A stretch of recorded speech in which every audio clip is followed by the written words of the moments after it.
like if you want to come at somebody else and be kind of mean, you better be unclockable.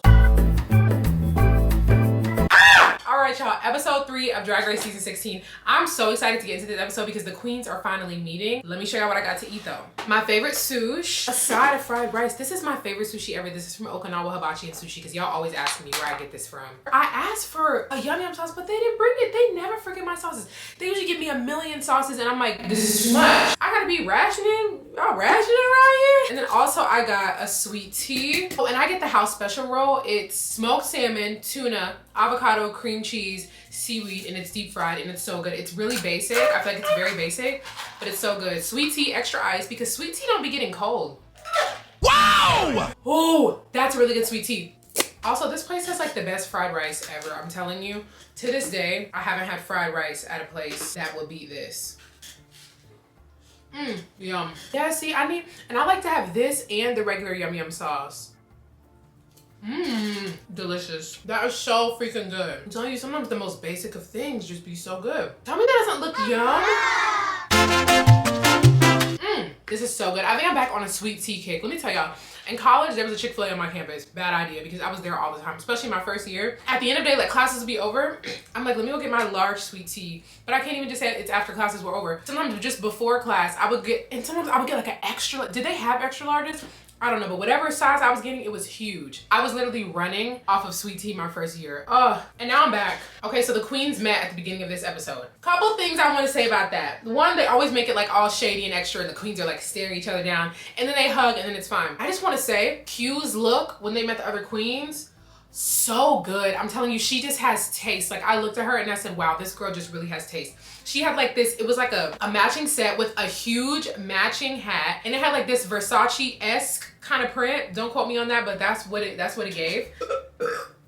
What? It just was so perfect. And I'm like, that's how you meet the other set of queens. Like they're gonna look at her and be like, this girl's gonna eat every time. Amanda's makeup was so bad again. And I'm just like, I don't expect it to change overnight, but it's so bad. It wasn't matching the breastplate. It wasn't matching the breastplate. And then once again, she had the neck of the breastplate showing. I love her so much though. I know I'm saying all this. I love her though. Like her personality is so fun and cute the whole episode. I'm like, I really love her. And also her lace was just extremely visible. I could just see everything. I'm like, girl, there is no illusion anywhere. But I love her. I also wanna say the immunity potion is gonna make this season interesting because we haven't had immunity, I think since season 6 or 7. I can't remember exactly which one, but the immunity potion where not only can they use it for themselves, they can use it for another queen, and just the fact that they can decide when to use it at all. The past when they had immunity, you would just have immunity for the next round, but you might do really good that next round and it kind of feels pointless. So I feel like this is more fun and that's gonna be more entertaining, and then on top of it, you can use it on another queen. I feel like that is gonna be interesting.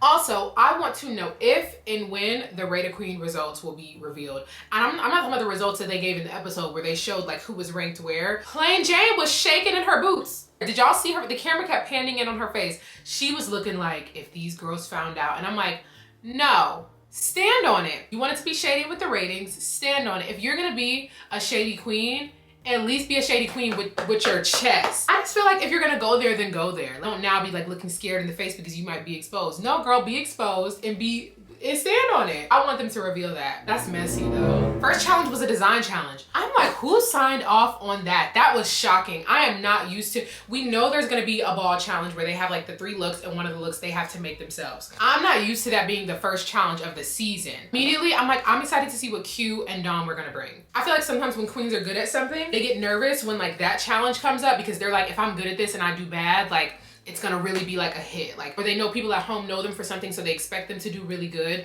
which I understand because that would be me, girl. Like if I'm really good at something and it's a challenge that week, I'm like, if I don't do good, I'm gonna tie the whole thing to my self-worth as a person. But they were immediately like, they got the sewing machines and they were ready. I'm like, I'm excited to see what they're going to give. I was nervous for Mirage and Maya. I was so nervous for them because both of them look so worried and scared. As a matter of fact, I was feeling so bad for Maya, but it was kind of funny, but I felt bad for her.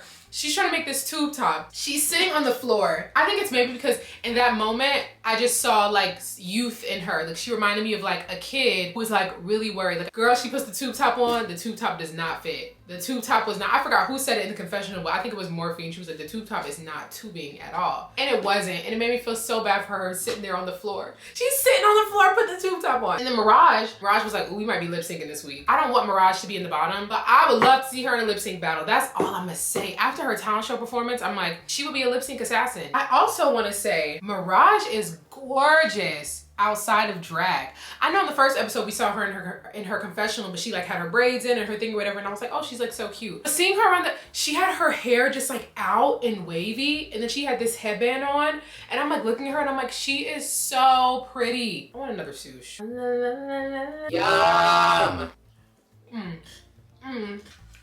I wish I was like a real sushi eater, like the ones that have like the piece of sashimi or like basically just looks like a hunk of fish, and they dip it in like literally one tiny corner of soy sauce and they eat it and they're like, oh, that's so good. It just looks so sophisticated to me. As a kid, eating sushi just looks sophisticated to me in general. That looks really sophisticated. But also I feel like I could do that. I feel like I've never even tried it. Now we're gonna get to the looks. There was a million runways, okay? There are 14 queens and there were 3 categories. That's 42 looks. I think mental math is not my strong suit, but that's 42 looks. I'm ready to talk about 42 looks. So I'm just gonna talk about the ones that gave me a big reaction, whether that's good or bad. Good or bad, if I had a reaction to it, that's what I took notes. Y'all, I be sitting there while I be watching the episode taking notes, and I just feel like, I love that that's my homework. Okay, so for the Mother Goose category, Q's Man in the Moon look, I loved that. And I think part of why I loved it is the looks that came before, I feel like they all had like kind of a similar like cutesy kind of theme, which I expected to see with Mother Goose. Like, but then the Man in the Moon was like so abstract. The moon-shaped headpiece, beautiful. Also, it gave very much King Louis XIV. I said, this is the Sun King. The minute I saw her, I said, why does this give such strong King Louis XIV? And I think it was like the pants, and I think it was the way the outfit was structured and the way she was moving. She was doing these little like skip to my lose, and for whatever reason, that reads as King Louis XIV. But it ate though. Then Saphira for Peter Pumpkin Eater took my breath away. I wrote here, insane and otherworldly. She might have had the best Mother Goose look just by sheer shock factor. Well, ooh, I don't know. She might be top. No, she had the best one just by shock factor. And then her hair looking like the pumpkin stem, I thought was genius because a look like that could actually go costumey because of that pumpkin, but certain things made it fashion. Her top, like the bottom of the outfit was a pumpkin. Then her top was like brown and like twisty like the pumpkin stem. And then her hair also swooped up and looking like the pumpkin stem. She was really smart coming down the runway in that. She just knows how to like excel. And she knows something like that is memorable. Like people are always gonna remember this huge pumpkin that walked down the runway. Why is the rice getting better with each bite? Coffee, you're okay. Nightmare Central girl, every time. Last night, he was having so bad of nightmare, he's falling off the bed. Tsunami Muse, her Mother Goose look. Humpty Dumpty, okay, let me just tell you, this was such a gag. She came out in the egg, and I loved the humor of it right off the bat. I thought it was so funny, especially how she was walking, she was like this. But I thought that was gonna be the final look. When she cracked the egg and came out as like the insides of like an egg yolk and an egg white, like the insides of an egg, that gagged me. I said, not a cracked egg reveal. I felt like that, I love that. My jaw actually dropped, and that doesn't happen all the time. Literally, she cracked the egg and I said, she made it fashion, and I think that's what I really appreciated. Honestly, I would have loved to just hear her critiques for that. She was safe that week, so we didn't get to hear her critiques, but I would have loved to have heard what the judges thought about that. She took egg insides and made it fashion. And it's like, she's just such a model. The way she posed when she did the reveal too, like that's why selling it is so important. Like selling the garment, so important. She cracked the egg and then she posed and she said, ugh. I'm like, oh, I can't even do her pose right. The egg cracked and she immediately sat in a pose and gave face, and I'm like, she's such a model. She knows what she's doing. It's so fun to watch. I really want her to get her flowers for that because I feel like I'm not seeing people talk about that enough. Like, she knows how to walk. The walk is sickening every time. So moving on to the significant mother looks. Dawn as Audrey Hepburn. I said, this is why I love the Weird Queens. Dawn is a masterclass on why I love the Weird Queens. Jinx Monsoon also is. But Dawn is a masterclass on why I love the Weird Queens because they have perspective. Remember last video I was talking about perspective?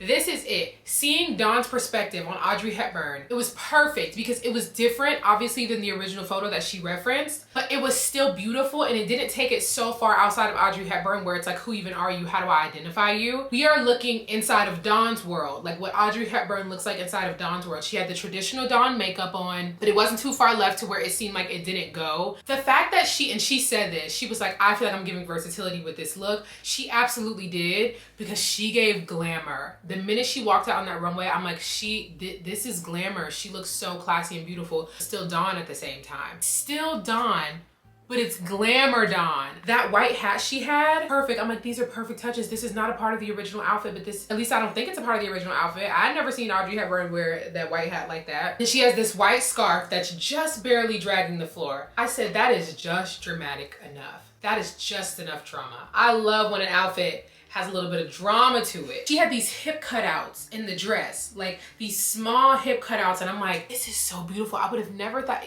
I feel like it's simple stuff like that, simple but effective. That might be my favorite significant mother look. Let me see. Yeah, that was my favorite significant mother look. Maya for significant mother.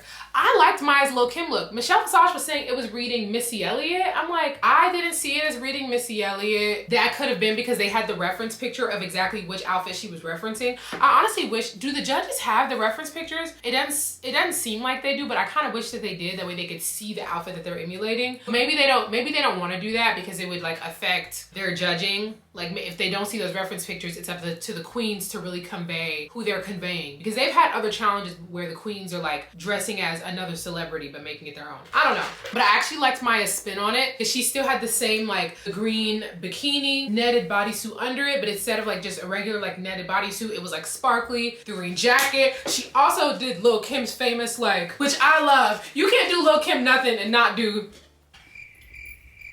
Also, I think I just like to do that in general. Like, I be doing that for fun. Also, I feel like doing Lil' Kim is smart because of her fashion contributions. One thing about it, I feel like Lil' Kim has contributed a lot to fashion, and the way a lot of the girls are dressing these days, when people brought Y2K back, like a lot of the stuff I'm seeing, I'm like, this is Lil' Kim's legacy. So to bring that out on the runway, I feel like that was smart. Okay, and then the third category, I had more, this was probably the category that I liked the most because I just like to see what the queens made. This was like, I think it was called Queen, Mother, and Father. I don't know, I labeled it menswear because they had to use the menswear. So for me, this is the menswear category. Okay, so we're gonna start with Dawn. I only have her on here because I didn't like it as much as I thought I would, and that shocked me. I was really excited to see what Dawn brought because Dawn was very excited. On top of that, Dawn's significant mother look was so good, so I really expected her to blow it out the water. And even just like with the sketch she showed Rue in the workroom, the sketch looked a little different. I don't know. I don't think it was bad though. It was not bad. I just didn't love it as much. I didn't really care for like the headpiece. It was giving very just like corset and panty, which there's nothing wrong with that, but it just, I feel like when you do something like a corset and panty, it has to like really wow me. Also, I have to judge her a little more harshly because Dawn can really turn a look. I see where she was going. I just feel like it didn't have the same wow factor as the other looks, but I think I'm just not feeling construction worker as a concept. And I put that, I literally wrote, I think I'm just not feeling construction worker as a concept. I want to say in a past season, and I think this was Shea Coulee's first season, like with Sasha Velour, that season had such a strong cast. Shea, Sasha, Peppermint, Valentina. You're perfect, you're beautiful, you look like Linda Evangelista. Like that season was so good. Let me not go off on a tangent, but that season was so good. I'm pretty sure they had a construction worker category on that season, and I hated the whole category. Every look that everybody came out with, I just didn't like it. I don't think I like construction worker vibes as fashion. Personally, I don't think I like that category, and that's probably why I wasn't really feeling Dawn's look. Am I making that up, that they had a construction worker category in that season with Shea and Sasha? Or did just some people do construction worker? I don't know, but I don't like that. Okay, Hershey's menswear. I hated that outfit so bad. I hated that outfit so much. When she walked out on the runway, I said, no. I don't like how the colors look together. It just gave very like seafoam. I just feel like I'm seeing seafoam green. Seafoam green. I don't even know if that's seafoam green, but that's the impression I was left with was seafoam green. And it made me really sad because I love Hershey. Seeing more of Hershey's personality, like I said last video, I love her spirit. Like I just want to see her energy around the workroom. I want to see her energy in those episodes. For her to come out with this look, it hurt my feelings. The top gave conservative grandmother resort wear. It looked very matronly. And she said in the critiques that she was like trying to pay homage to like the mother figures in her life. And Rue was like, but it gave very like realness. I did not like the drawstring pant, especially on the runway. I already feel like if you bring pants on the runway, you have to make it fierce. And queens do it all the time. But a drawstring on the runway, I don't think I've ever seen a drawstring pant on a runway because it kind of reads as a jogger. I don't think I've seen a jogger on the runway, and I don't like the idea of seeing a jogger on the runway. And I think it's because we're seeing so many elevated looks. Like think about, and we're gonna get to it. Ooh, I don't wanna speak too soon. I just feel like it was too pedestrian overall. Like it just looked like somebody who you would see if you like grew up in Black church and there's like an after church event. Like I feel like that's what one of the older ladies like might be wearing. But Mirage's menswear look, I also hated that. And I love Mirage. It just looked very pieced together. I didn't like the green fabrics. It kind of looked just kind of like patched and stitched together, like almost like they could have just been stapled together. It looked like barely an outfit. I did not like the beige heel she had with it. I love me some Mirage, but the look was not it. But you know what? She knew though. She knew a design challenge was not her strong suit. She said in the workroom, like, girl, we might be lip syncing. But like I said, you know, a design challenge out the gate, that's tough because design is just not everybody's strength. You can't really finesse it the way you might be able to finesse another challenge. Like either you can design or you can't to a degree. I don't know. Georges has won a design challenge, so I don't know. And I love Georges, no tea. Let's get into Q. I was so excited to see Q's look. The minute she was describing it in the workroom to Rue, she's like, I'm thinking of like something that goes up like very Vivienne Westwood. I wrote here breathtaking, jaw-dropping. In all caps, this is fashion. When she came out, I said, I'm excited to see every fashion thing that Q was gonna do throughout the rest of the season. I thought that when she made her first two steps, when she took her first steps in the workroom, and it just reinforced it to me now. That tall collar was gorgeous. I want to know how she made it sit up like that. Like what did she use? Do they like starch things? The mix of patterns that she used, I thought looked amazing because the thing is, it wasn't even like it was like these crazy loud patterns or crazy loud colors. The way she mixed them and patchworked them all together, I'm like, I would like a pair of pants in that pattern, please. Also, that is an example of doing a bodysuit right. I wrote here, this is how you do a bodysuit. That was essentially a bodysuit, but there were so many other things added to it. And I said in the first video, if you do a bodysuit, it has to have some kind of interesting silhouette. You have to kind of add something else to it to make it fashion. She had that tall collar. Also, I don't know exactly what was going on in the actual like bodysuit, but there were just so many details. It's like I wanted to just look at every single thing, and I'm like, this is how you make a bodysuit fierce. Q is just she's gonna be a fierce competitor when it comes to design. I think she's gonna be a fierce competitor just overall. Let's get to Nymphia. Nymphia's menswear. That look will go down as one of the most memorable runways in Drag Race history. She walked out on the runway, I was like, she's a genius. And this girl, Nymphia was running around that workroom like a fool and then turned this look on the runway that nobody will ever forget. The minute she stepped out in that look, I said, she's winning the design challenge. There's no way. Because Q's look was amazing, don't get me wrong, it was stunning, but Nymphia's look made her history, like I just said. Her mind to think of that, and I think it was Isaac Mizrahi who said it, the way the ties look like she's being blown in the wind. It's one thing to make a garment, and then it's one thing to think about an entire setting and concept around the garment. Like she could have used ties in any old way. She could have left the ties like limp and they could have just been hanging on her, but she had them like stiff, especially the ties around her neck like made into a bow, and they're like stiff. It looked like she was wearing a sculpture. Like it looked like she was wearing an art piece. And I think when fashion turns into just wearable art, that's an area that I love to be in. Like we are dealing with artists. Her waist was cinched to the high heavens. I said Violet Chachki would be proud. That is a waist. And I think with that, she needed those dramatic proportions because she also had shoulder pads. So it was just giving such a nice illusion. She has these shoulder pads on, tiny waist. Also, I think Isaac Mizrahi also said this. I was living for all his critiques. It is hard to make neutrals pop. It is hard to make neutrals exciting. She easily did that. Also, it gave me a slight steampunk vibe, ever so slightly. I looked at her and I said, something about this gives steampunk, and I live for it. I don't know if she meant to do that, but it's very slight. I don't know, it could just be me. This is my favorite look of the night, hands down. Honestly, I feel like this look could easily be in any fashion magazine. I would not be shocked if I was turning pages and I saw this look in a fashion magazine.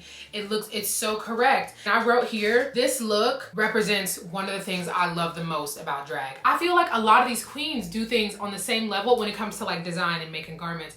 I feel like they do things on the same level as like seasoned designers in the fashion world. That might sound crazy to somebody, me saying that, but I really don't care. I genuinely feel like that, and I feel like Nymphia's look is a reminder of that. Think about Raja. Honestly, this is Raja's legacy. Raja was bringing looks on season 3 that I feel like could be on season 10, 11, 12, 13, 14, 15. And Nymphia's look really reminded me of that. Like, wow, we have some of the most talented individuals here. Like, drag is an art form. These are artists, and I love to see what they bring. Okay, so let's talk about Raider Queen results / critiques. I'm confused how Geneva was in the bottom. I didn't think Geneva's looks were the best of the night. I do think she was on the lower end of the looks, but I don't think she was bottom 3. I really don't think it was giving bottom 3. I'm surprised how she got in the bottom over Mirage. I love Mirage. Like I said, I don't want Mirage to be in the bottom, but I really thought she would be after seeing her look in the workroom and seeing it on stage. Geneva's look wasn't amazing, but I don't think it was bad. There was some construction issues in the back because her whole butt basically was out. But I feel like that wasn't horrible. I don't think that look was as bad as Mirage's. I think Mirage's look was worse. Rue said Maya was giving timid, because Maya was saying like, I just feel like I'm this big personality and I have all this energy and stuff. And Rue was like, I don't know, I feel like you have a timid vibe. What did I say? I said this in my first video. I feel like I'm not seeing enough of her personality, and I chalked it up to, I feel like maybe the cameras just haven't shown her talking that much, and that still could be it. There could be parts that I just haven't seen, but I felt like she was a little timid. I felt like she was like a little bit shy. She may be a big personality, like maybe around her friends and the people that she knows. Like when you're comfortable with people, different sides of you come out for sure. But I also, when Rue said that, I'm like, okay, that was validating for me, because I was like, maybe I just missed something. Like maybe I'm crazy. I'm like, no, she did come across kind of timid and shy. I feel like maybe she just needs time. Nymphia winning is correct, okay? She should have won she should have won that talent show. So her winning now, I'm like, yes, she won and playing was safe. Now for the lip sync, I was actually shocked that Hershey lost the lip sync. I feel like based on the lip sync, if it was just based on lip sync, she would have stayed. I think it was that last outfit, her menswear outfit that sent her home. Let's get into some stuff from Untucked, because the Untucked for this episode, it was a lot going on. It was a lot of shade going on. Plain coming at Amanda kind of caught me off guard. Like I said last video, I think Plain is like shady in a mean way. It seemed like she kind of went out of her way to say something about not only just Amanda's look for that night, but just all her looks in general. Plain is like, I'm ready to see like when we're gonna connect looks wise. Like I wanna know when your looks are gonna sway me. And in my head, I'm like, girl, but who are you to sway? Jane is like, well, you know, because we're rating a queen. You're not gonna be rating a queen all season long unless there's gonna be a twist. You know they love a good twist. But who are you to sway? This is about the judges. Like long term, this is not an all-star season. This is about the judges. So I don't know why I have to sway you with my looks in the first place. Sorry, that really got me upset. I'm like,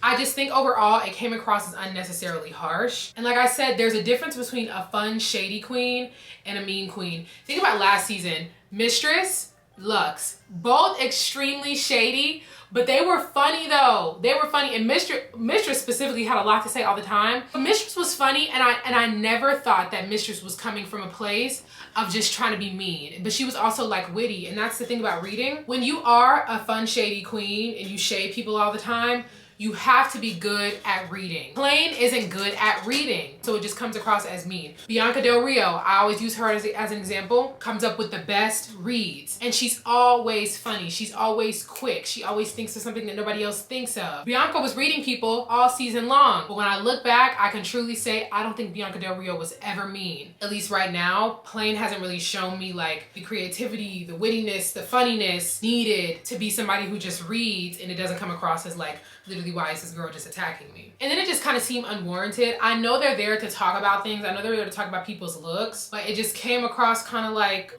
you're kind of going in on Amanda right now. And I just feel like I feel like I'm seeing, at least on the internet, people are like, Plain being like shady, it's iconic, it's iconic. One, personally, and I'm not gonna say too much, but the girls who are gonna get it are gonna get it. I feel like if Plain looked a little bit different, her being as shady as she's being right now wouldn't be as iconic and it wouldn't go over as well. That's all I'm gonna say. I was living for Morphine. Morphine right now, I feel like it's kind of like behind the scenes, but I love the stuff that she says. When Plain came up to Amanda, Morphine was like, not too much because this is my sister. I'm like, period. I like her. She was like pumping everybody up in a certain way. Like when she was talking about her kids and how she feels the type of way.